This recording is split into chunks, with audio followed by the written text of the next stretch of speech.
Get ready. It's time to surround yourself with some of the best attractions Central Florida has to offer. It's time for the Central Florida Sights and Sounds Podcast with your hosts, John and Anne Marie Carigliano. To all who come to this happy place, welcome.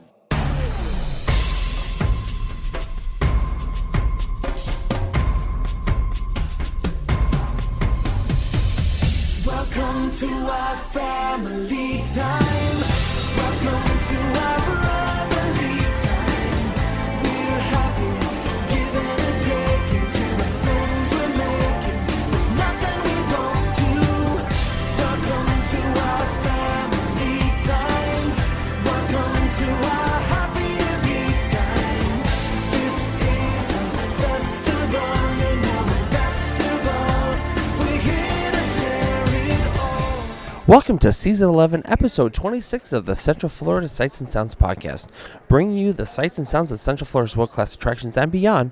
And I'm your host, John Carigliano, running solo today here at MegaCon 2026. On this week's show, we are actually going to be doing the Goonies Cast Reunion Panel. Now, this panel features several stars from the 1985 cult classic movie. Features Sean Astin, Robert Davi, Joe Pantanello, Martha Plimpton, and of course Corey Feldman. This panel will showcase a lot of the stories about the making of the film, and hopefully will bring back some nostalgia for all you guys listening. We will also be videoing this as well, so it will be up on our YouTube channel if you want to watch this as well. But enjoy the Goonies Cast Reunion. MegaCon, how you guys doing today? My name is Joe Deckemeyer with MovieWeb. I am honored to be the moderator for your next panel. Guys, can you believe it's been 41 years since the Goonies? It's crazy, right? But it's one of the best movies of all time. It's about friendship. Yeah, right? Friendship, adventures, and Goonies never say. There we go. Before we get started, though, let's give it up for our ASL interpreter, making sure that everybody can enjoy these panels. And look, we're going to do something special for you guys that are here today, because most of the panels that are happening in this main stage aren't taking fan questions, but guess what? We are. So we got microphones. Yeah, I think I see one right here. You can line up behind this if you guys got fan questions. We're going to try to get through as many as we possibly can, because I also have 58 fan questions that you guys submitted online, so we're going to try to get through as much as we can. But let's bring them out, because first up, the heart of the Goonies, you know him as Mikey. Let's bring up Sean Astin! Yeah, he's coming. I promise you he's here. It's not about that. No, you're just having a good time. Sean Astin!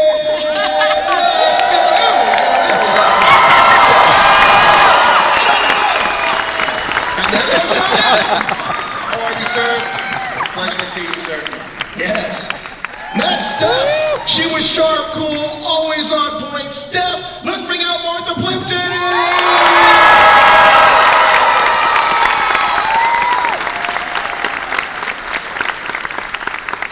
All right, next up, we have one of the Fratellis, dangerous swagger. We have Jake Fratelli, Robert Davi.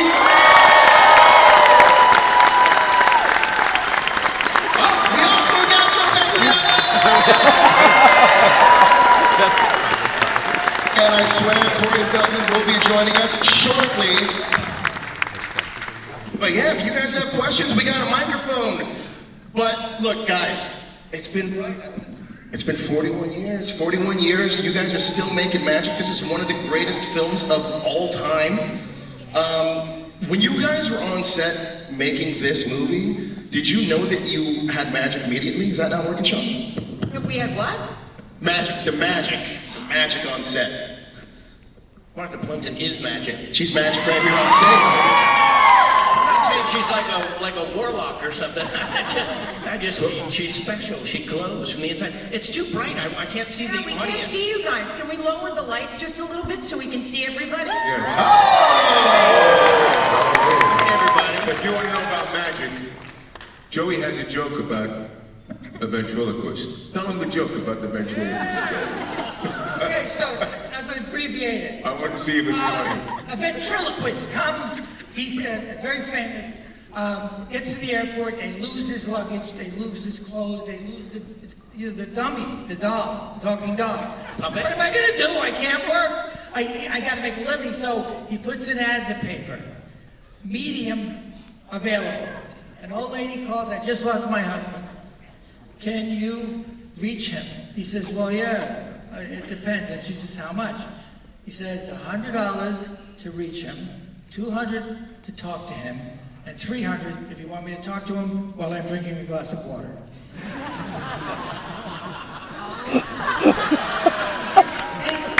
It rolls. They were being kind, Joey. That joke stinks. I'm going to tell you my quick joke. No. Plan. No, it's quick. Next question, please. Next question. I have to ask you guys this. Look at all these people that are here for you. This is insane to me. Generations of fans know about this movie, and new generations are discovering it for the first time. When you know that you've made something that impactful that carries and transcends through generations, what does that mean to you looking at it now? Sean? Well, hi there. You know, I think when you're living your life, you just kind of get used to things, and I don't want to say you take it for granted, but then certain moments will happen, like coming on stage in 2026, which is 400 years after we made the movie, and you see so many people, or with tattoos, or you know, particularly people it's inspired them when they've had illness or there's loss in their life, and Goonies represents a tone and a time and a story and characters they love, and I think it kind of like you just have these moments of pride and appreciation, and you know, when you're in an airport and you miss your plane because you're going to take a picture with the entire soccer team, it's fine. Well worth it, I can imagine. Robert, Joe, the Fratellis are such a huge part of what makes the movies work.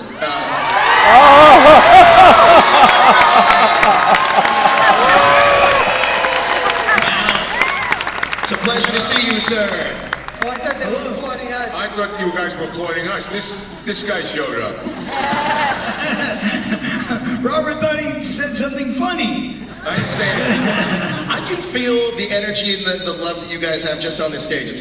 It's infectious. But Joe, Robert, for the Fratellis, they were such a huge part of the reason why the movie works. How much of that chaotic family dynamic was built on set, and how much of that did you guys just know going into it just based on your own chemistry? 60%. Don't everybody answer at once. No, you know, we improvised a lot, man.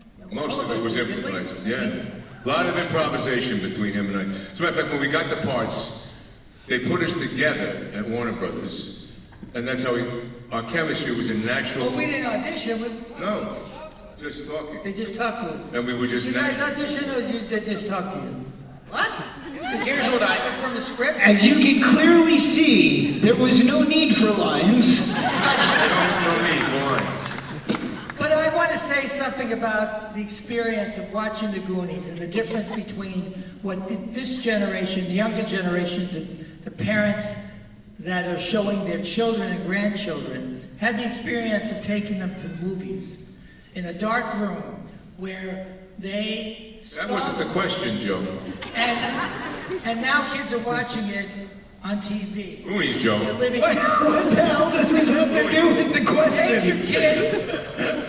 Corey and Carrie are doing, they just did last night, 2,000 people seeing the Goonies in a theater for the first time. Amazing. A bunch of strangers hearing and laughing and crying. It's, you know, it's important for Backstage, he said, keep your answers short so we can all talk.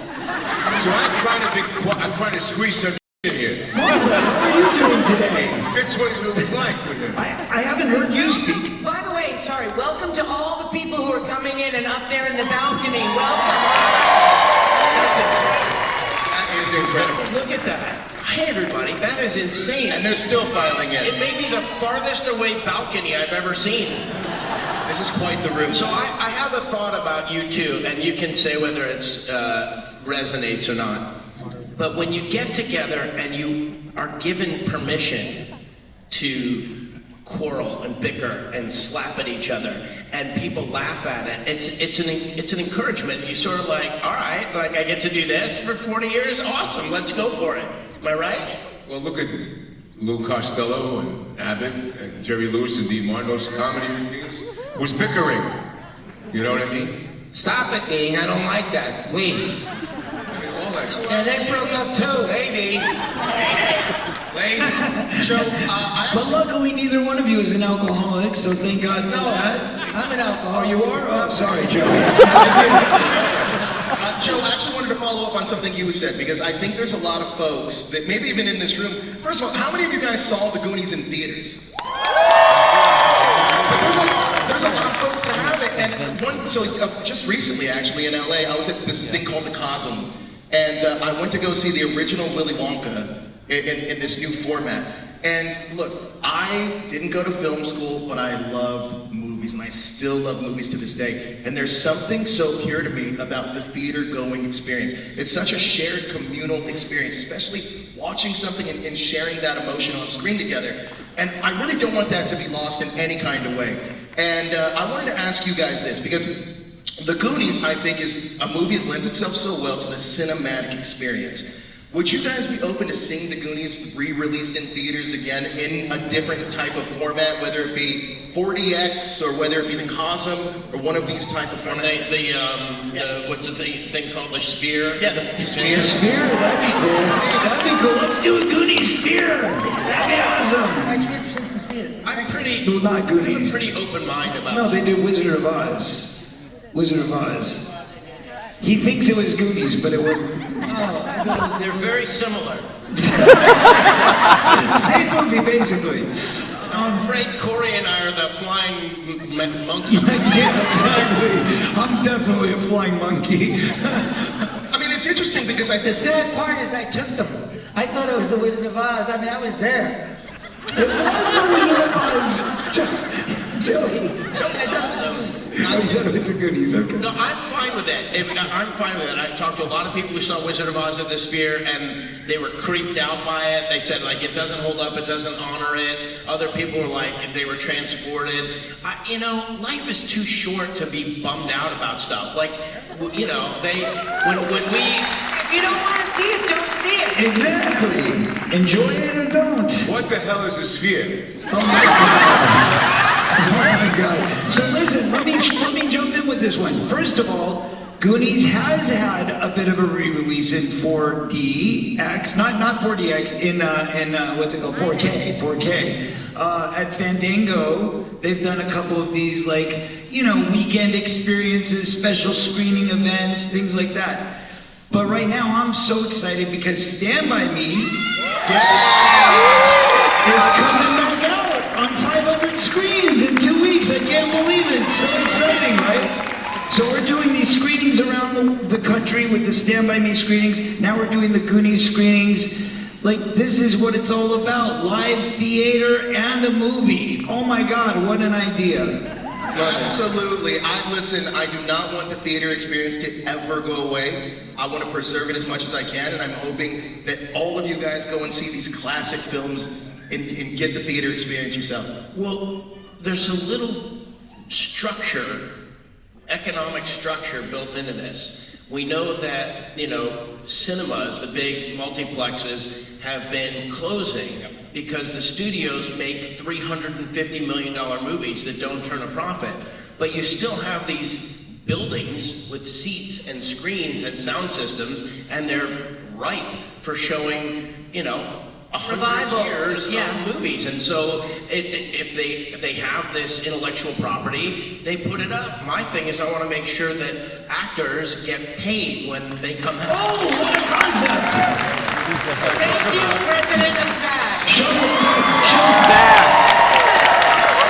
It's funny you said that because Joey just said to me, oh good, you're going to make some money. I said, no, I'm not. You will not, and they Exactly. will not, because the studio will find clever ways of rationalizing or of describing that. Well, it's really a promotional experience, so they don't pay a ticket to see the movie, but they'll pay $90 for popcorn. No, but here's the thing. This is a full re-release. It's back in 500 theaters, regular theaters. Text me when you know what your contract is. I want to know what the money is. We don't have one, but I'm doing press. We're doing a whole press campaign as if it was a new movie. It's crazy. Well, look, we also... This is about Goonies right now. Yeah, Goonies. Let's stick to Goonies. I want to bring it back. Thanks. Sorry, Robert. You know, in Italy, they released... Wait a minute. In Italy... Wait a second.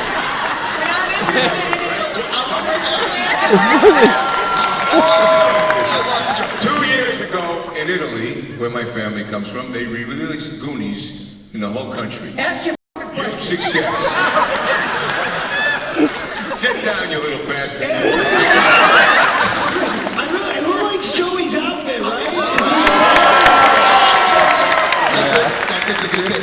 I will tell you now, Richard Donner controlled all of you. I don't know how it happened. Because he talks like this all the time. Hip hop, hip hop, hip hop. Let's go. Dick Donner would say, make it 20 seconds, guys.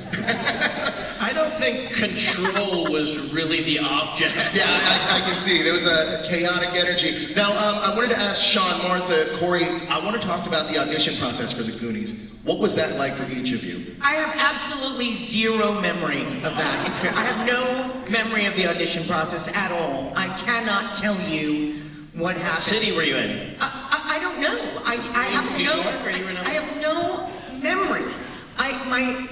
And this is my problem, is that I have a little bit of. I think you answered the question. You have no memory. See what he does? So anyway, Martha speaks. Off the rails. my memory is of the experience, not of the audition. I don't know. It wasn't traumatic, and nothing bad happened. I don't Because think. you were good. All I know is that when I got the job, I was obviously extremely excited. And when I got there, I soon realized what a fucking nightmare this was going to be working with these goddamn people. No, I'm kidding. It was a delight. It was a delight. That was so sincere from the heart.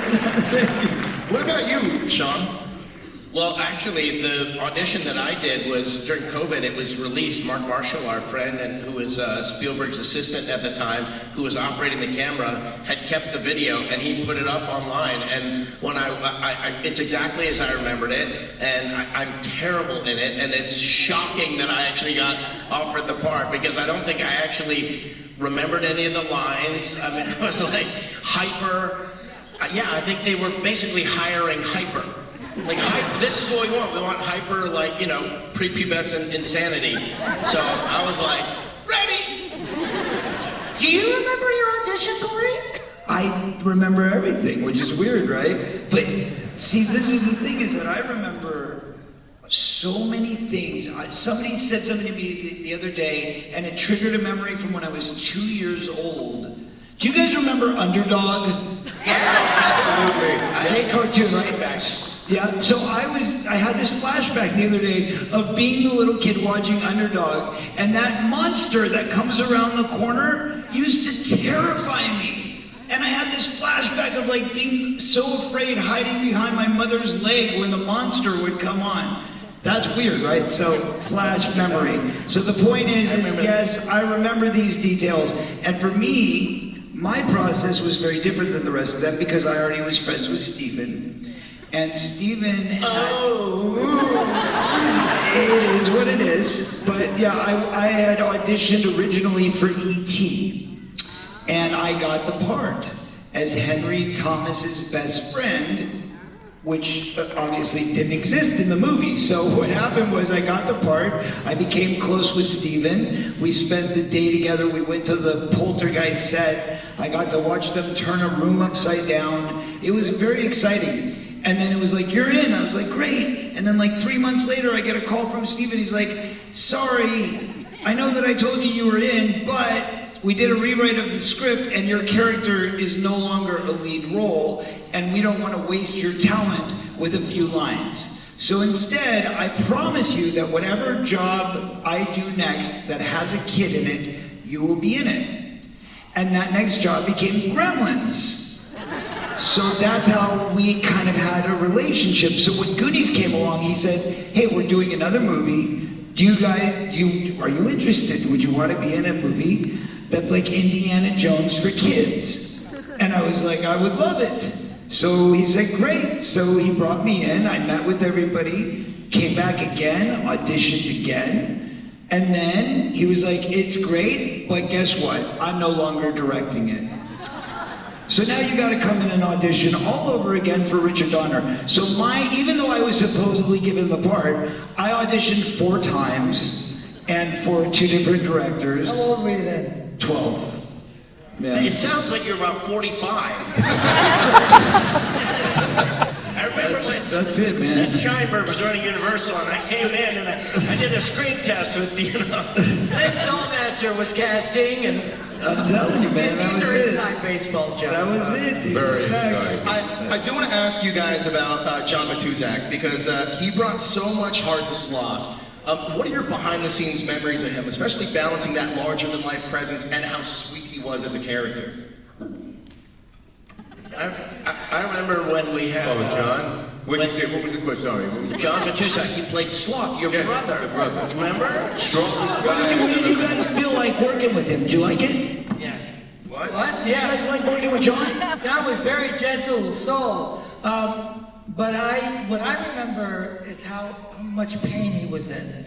Because he had a very bad back, and that head weighed like 80 pounds.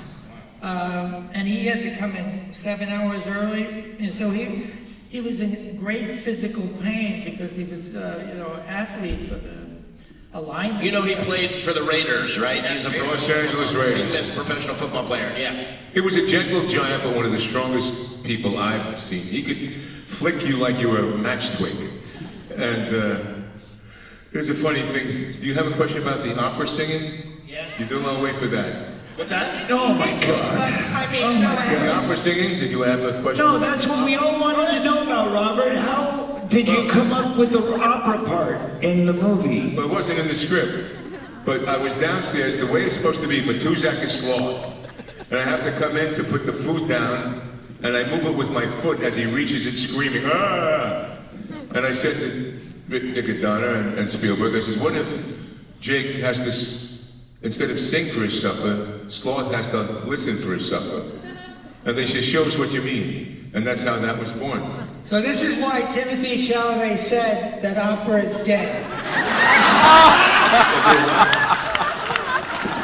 Oh boy. That went over my head. I'm glad you guys got it. Oh boy. I want to ask about Jeff Cohen, who played Chunk. He's a huge part of this movie, a bit of the heart of the copy. What do you guys remember the most about him on set and behind the scenes? I remember Jeff being, first of all, hilarious and never shut up. But that was kind of true of everyone anyway. He was absolutely hilarious. And I remember that he was there with his family and his little sister and his mom the whole time. I remember one of the most awesome things about Jeff was when we were celebrating Halloween. Everyone came in costume. I was a registered voter. I just wore my own clothes. But Jeff was a bride. And it was absolutely hilarious. He was so funny, such a crack up, and it's so ironic to me that he's the one who's completely left this business 100% and became an entertainment lawyer, which is like a serious job with like real consequences, unlike us who are just like get to jerk off all the time. He's like a real, like the rest of us. But he was. I think he was honestly the funniest of all of us. He was on. He was like doing a bit, or he was Spielberg and he was like a Borscht Belt comic. Do you guys remember that he had the world's largest cap collection? Oh yeah. He had like 150 caps. And Right, every like baseball day, caps. yes, and every day he would come into work with a different cap on. Every single day. He never wore the same one twice, and he made sure we knew it. Do you remember that?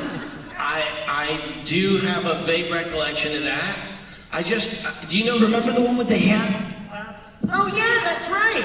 He pulled a string and Right. yeah, he had joke caps. He was like Shecky Green. When he went to college to Berkeley, he ran for student body president and he won. He handed out lollipops with stickers that said "Chunk for Prez." He's just kind of a larger than life personality, and the director and the producers, he just connected with them. He just would do these bits. And he's the reason we all got to go to Hawaii. He came in one day dressed as a Hawaiian tourist because Dick Donner would always say he couldn't wait to get away from us brat kids and go to his beach house in Maui. And so he showed up and he's like, Dick, I'm coming with you. And it was the stupidest, funniest thing. And Spielberg saw it and he sent all of us to Hawaii to crash Dick's house. What was that experience? Like, it was insane. And the irony of it is that Jeff, as Martha said, is now like the most quiet, conservative, like shy guy, does not want to be on screen, does not want to be on stage. It's ironic. He's generous. So, he's an extraordinarily successful entertainment lawyer in show business. He's which is Key's not easy. lawyer. He's Key's attorney. And he's a neck biter. I mean, people shaking their boots when he walks into the room. I mean, buyers, the producers and the studio execs. Joe, Robert, for you guys, I read this thing recently, and you don't believe everything you read, so I may as well ask you. There was this prank that Robert pulled on Joe that you nailed him in a dressing room or something. You nailed the door shut or something. Read about this prank? Is that true? It was something like that. What we do, it's like what now? Same nonsense that we do to each other right now. What happened? Let me finish. He asked me the question. Shut the hell up for a second, all right? Backstage, he says, keep your answers short. You both and everybody's desperate for them. They see. Stop. You have to have someone who. Let me tell my story. Can I have a story? They won't let me tell the story. See? Tell the story. You see, guys? You don't have to give them lines, you don't have to write any, you just let them go. Just let them go. Let me finish my story. No, you sit down. It's my Don't let you get up after me. Amazing. Happy to answer all of your questions as long as am I. No, when you after this, when we sign your Listen, that's all we have time for, folks. Thank you. Let me finish the story here. Listen, you old farts. And he asked me the story. I had a great parking space at Warner Brothers. Oh my God. He was jealous of that. He was pissed off at my parking, so he did practical jokes with my car. And one day, I nailed him in his little room. That's all. I couldn't get him out. Did you retaliate, Joe? First of all, he's He's been in therapy for 45 years. Who's the liar? Hey, how do you say, in sign language, how do you say he's a idiot?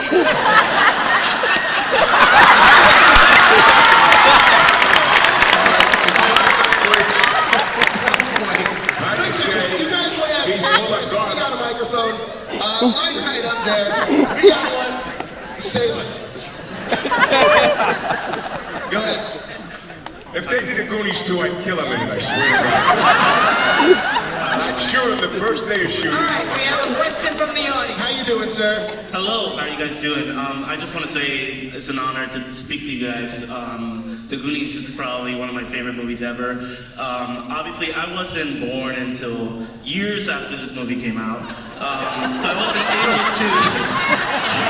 able to enjoy going to the theaters and watching it and experiencing how it all kind of, when it came out. And I was very excited when they announced the Goonies 2. So I guess my question is, can we expect to see you guys returning? I don't know how much you guys can say, if you guys are even allowed to say about it. Well, I have absolutely 100% guaranteed that it was happening about 10 different times.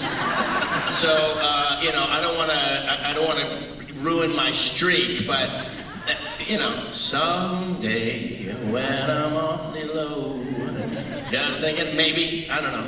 Appreciate it. Thank you so much for your question. It's gonna be ready for the 50th. Don't worry. I hope we get it fair, like pretty soon. I really want a Goonies too. Hello, how are you, sir? Hello, nice to meet the cast of the Goonies here. I was introduced to the movie by my cousins. My question to you guys is, were there any scenes from the movie that were not released in the final cut? Because I know there was a scene with the octopus, but was there anything that was cut that... 5.5 hours worth. 5.5 hours worth. The original cut of the film was 7 hours long. And that's how much extra footage they got rid of. There was whole entire sequences, gorillas chasing circus cars, stuff you couldn't even imagine. Leeches, we had octopus, Did we have leeches? Yes. You were not in that scene. No, I wasn't. You weren't in that scene. I was in the octopus scene, though. Yeah. Man, worked hard on that. Was it really 7 hours? Is the original cut of this? Something like that. It was something like that. Yeah, it was a ridiculous amount. And Richard Donner literally told us and said, "I gotta cut it down." And then they cut it to I think a 3-hour cut that they showed in the studio, and then that became an hour and a half. And it's really interesting because you'd be surprised that it was that long, considering how brief and, humble this cast is. How unwilling to speak. I love it. So it's odd that there would be so much extra footage. Efficient communicators we are, I'd say. Oh. There was one scene that I just saw a picture from the other day that is in the corner store. There's a corner store scene where somebody's buying magazines and Andy's in there, and it felt a little like Stand By Me. It felt like a I love that scene. Yeah. I love that scene with where I roll up the map and write it and all that. Right. Yeah, I remember that. Yeah. Thank you. Thank you so much. Yeah. Hello, sir. How are you? Hey, everybody. Hi. So, Sean, what you were talking about earlier, during special screenings of anniversaries and all that, is there something we can do as fans to make sure you guys actually get paid for that? God bless you. That's very sweet of you. Thank you so much. Is there anything the audience can do for those anniversary type of screenings? Yes, you can send a check to. Audiences should just be audiences. Just go see what's available, enjoy it, and it's our job to figure out the stupid business. That's right. Yeah. That's right. God bless you. Thank you for that. Thank you. Thank you so much for that question. Hello. Hi. My name is Delilah, and clearly the Goonies has left a lasting impression on people's hearts, and generations really love it. So I guess, what kind of legacy do you hope this movie is able to leave behind for future generations? It's a really good question. Well, then I'll take it. I think, we're seeing the legacy now, right? It's really extraordinary that this film, which was a modest success when it came out, has had such a long and enduring life over the years, and has literally, grandparents are showing their grandkids this movie as a rite of passage, and that is extraordinary. And I think it just speaks to, first of all, the importance of good storytelling and, Spielberg and Donner's extraordinary skill in making fun, amazing movies that people want to see. But also that we live still in a culture that believes in banding together and being tight and friends and underdogs and sticking it to the man and this little guy winning and all of that stuff. I think it's really important that kind of feeling, that kind of story of the little guy working to save and preserve goodness and grace and decency and honesty and friendship and love and community and hope. That is really important, and I love that the film carries that legacy with it. I also love the fact that I know that this is a movie that we all want a sequel for and not a reboot for. This is something that is stayed with generations. It's in the National Film Registry. It's an incredible accomplishment. I'll tell you what, I give you my word right now, none of us are doing a reboot. Thank you. Yeah. Thank you. That doesn't really mean much, but whatever. You guys! Wait, John Matusek is here! Where is he? Where is he? I'd like to make the point that what the moderator said, that what you guys do really give us something to, not just entertainment, but to live by and inspire us. So I'd like to thank you guys for what you do. Corey, I hear your voice, dude. I'm hearing Donatello, like it's... Thanks, dude! Cowabunga! That's totally tubular. Is that, I heard that with the basement attic scene, when the map was found and Sean's character, Mikey, was supposed to, he told the story of One Eyed Willie. I heard it was supposed to be Corey that was going to do that. No. Not true? Not true. Okay. No. That's a rumor. I think it was the Fratellis. I think it was one of you guys that was supposed to do it. Sure. Yeah. Yeah, Dick said that they originally envisioned it for one of the Fratellis, but they thought it would be sort of more innocent coming from the kid. Yeah. Yeah, that was one. Yeah, definitely was never me though. It was always Mike, the whole movie is really seen through Mikey's eyes. That's the idea. Yeah. So. Thank you. Thank you for the question. Hi. How are you? I am so excited, guys. You have no idea. Goonies has been my favorite movie since I was 5 years old, as I'm sure everybody knows. It's such a quotable movie. Yep. One of my favorite quotes is actually not a fan favorite, I guess. It's Steph's line where she talks about not moving that rock. Yeah. Okay. My question is, what are your favorite lines from the movie? My favorite line from the movie is not necessarily like a cute line or like a joke or something. It's when Key and the guys are watching the Fratellis bring the bags into or out of the old restaurant, and Key is looking and he goes, I am wondering, what is in the bags? That's my favorite line in the entire film. Second. You're funny. Anybody else? Favorite lines? I mean, that's a really good one. I think I gotta say my favorite one is, I got pictures of your mom real cheap. Say it again, but so that we can hear it. One of my lines that I like was, "Ma, I'm beginning to like this kid." That was a cute line. It gave Jake a little bit of a heart. Yeah, the turning point there. Thank you so much for your question. On the audience. So we have about 5 minutes left. We're gonna try to rapid fire these so we can try to get through as many of you as we possibly can. Go. Okay. First of all, I want to thank you guys for using your voice to stand up for children and the people of this country. Thank you so much. God bless. Love you guys. My question is, was there a swear jar on set? Was there a swear jar on set? Yeah. Swearing was profoundly encouraged. Yeah, it was money in a jar, and every time you swore, you got $1. Thank you. Thank you. We sort of ad-lib swearing sometimes, and when I watch the movie, I'm like, that wasn't necessary. I was talking about this with Carrie last night, and it was like, I don't remember there was actually any swear words in the original script. I think we all, that was us. You're welcome. Hi. The Fratellis didn't swear. Yeah, right. Hello. Hi. My question is, so if they ever remade Goonies, obviously we don't need a remake because it's great as the original, but what current young actors would you want to portray your characters? Oh, I feel that's really not a question you want to ask. I would have said all the Stranger Things gang, but they're all like adults now. That's true. They're still in the cradle. Listen, it's never gonna happen.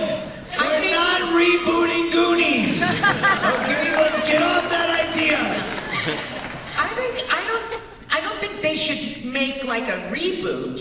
Right. I think if they're gonna do a Goonies 2, which I don't think they should do anyway, but if they did, then I think they should obviously do it with us. I mean, Would you like to see the characters have more of like legacy characters as well? Like some of the original characters having kids and them going on an adventure or something like that? I mean, or should it just be the OGs just going on to an adventure? Wait. What do you guys want? You took the food out of our mouths. You want Joey. Imposters. Wait, what? Our lines will get smaller. No, we don't want a Goonies remake. No. Okay, Joey. Thank you. What do you guys want? Tell us. Do you want? That's what you guys want. Do you want to see a brand new cast? Do you want to see a brand new cast? No. Do you want to see us back doing the same thing? Yeah. All right, wait a minute. How about the Fratellis get out of jail? Mama's dead. Come back to that old Goonies. Here we go.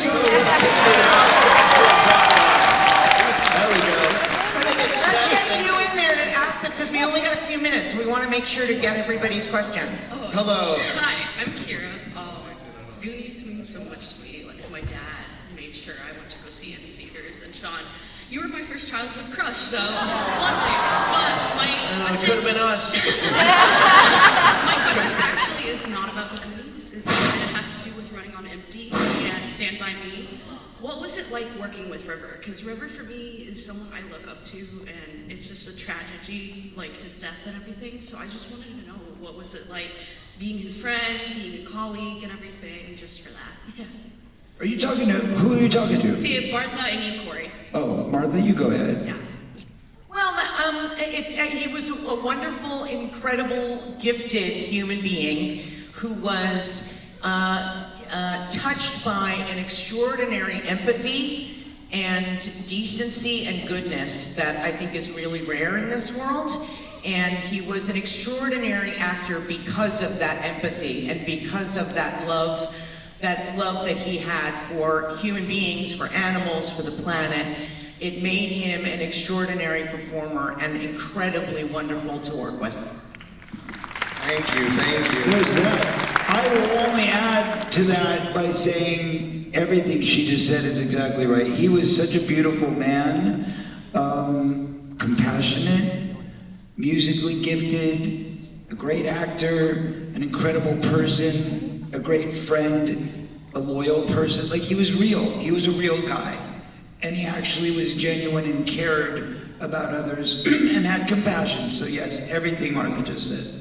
Thank you guys so much. Love you. Thank you for your question. Unfortunately, you're going to be our last question. We're going to be out of time, so...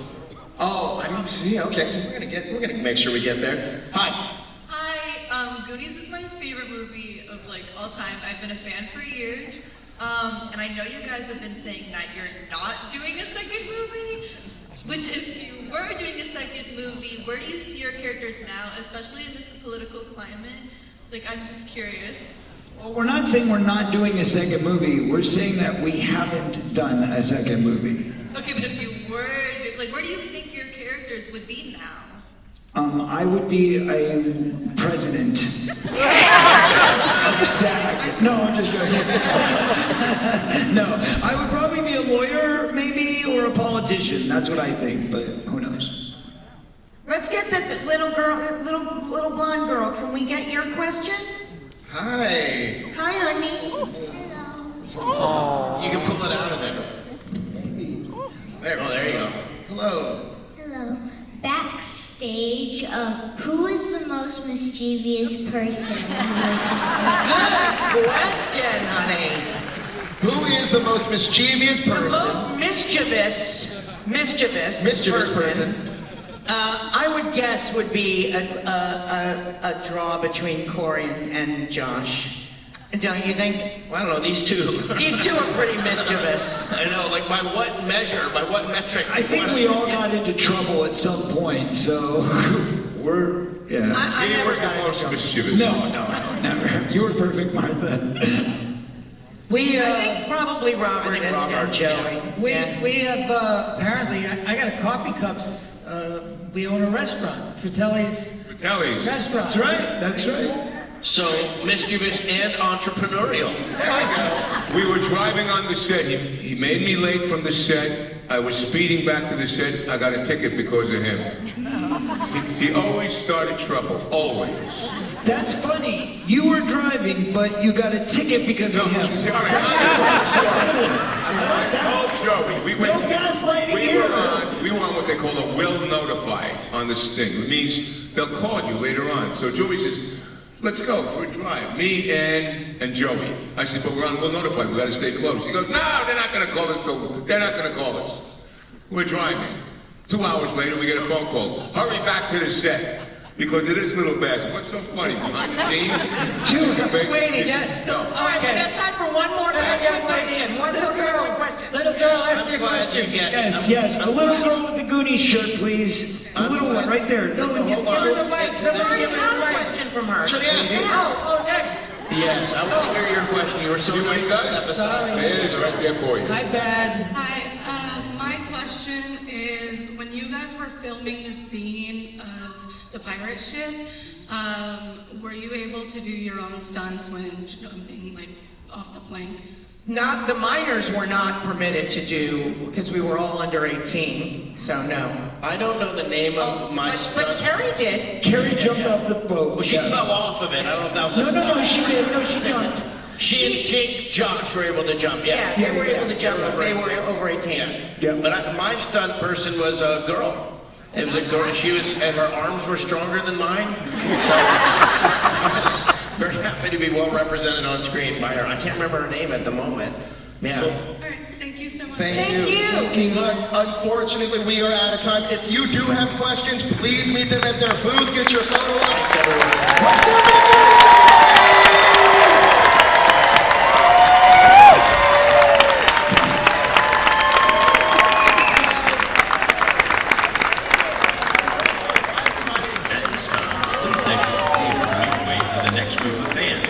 Thank you for and enjoy MegaCon Orlando.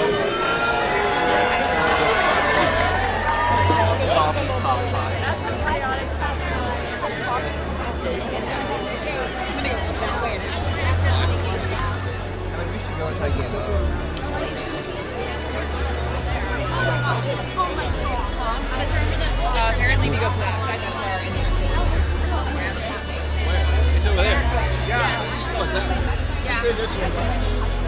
That's why I've asked you 4 times and you keep showing me.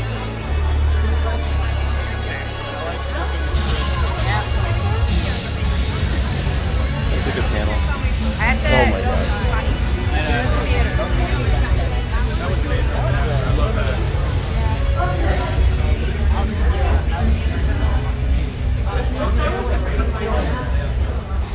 It's on this side. It's on this side. Okay.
All right, so that was the Goonies panel. That went off the rails quite a bit.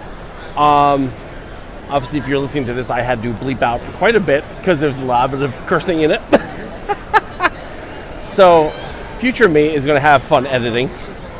But those are some great stories by some of the actors of the Goonies. We will have, of course, a video of that panel as well. I didn't realize how animated they would be on stage. So what you're not going to get on this audio podcast is a lot of that, but if you watch the video, we got all of that. So with that, I think that'll do it for this week's show. Don't forget, you can visit us at cfsas.com, where you can email the show. You can follow us on Blue Sky at CFSAS. And don't forget to subscribe to us up on our YouTube channel. We have just passed over 12,000, probably 400 subscribers at this point. We're always adding more video, so feel free to subscribe to us. We're always honored and thankful for every subscriber. But hopefully you'll catch us next week on another adventure here in Central Florida. And until then, so long and have a magical week, everybody. Shana means family. Family means nobody gets left behind or forgotten.